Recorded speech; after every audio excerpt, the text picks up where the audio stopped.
Klitgaard-McLean identified another area vulnerable to corruption: permits and licenses. The city was heavily overregulated in this regard. Even minor home improvements, such as interior remodeling of houses, needed a permit or a license. The system was prone to corruption. Lo que hemos hecho en la gestión es distribuir las responsabilidades. The responsibilities in the municipality were distributed among different units. For example, the Department of Urban Renovation, the Department of Urban Planning, the Department for Building Permits.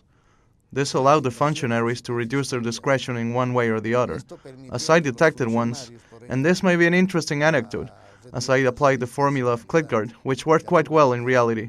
When we were celebrating something in a restaurant, I realized that the chief of building permits was treated very well, to such an extent that I figured out that it was probably a kind of favoritism, which came at a price.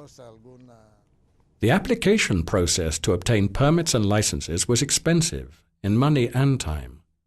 There were no signs or directions to guide applicants to the right department in the municipal building.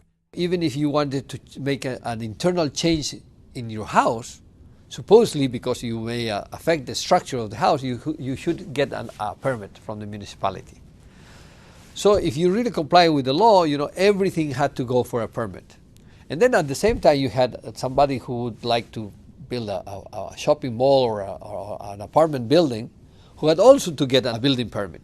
So what happened is that you had huge amounts of permits in line, sort of stack up for months, if not years, before they could be approved. So in order to have your permit approved, you usually had to pay something to put that permit on the top of the pile and have it approved. People had learned that one way to speed up the application process was to use the corrupt services of the so-called tramitadores, or runners. They knew their way around City Hall, and for a fee, could get things done quickly.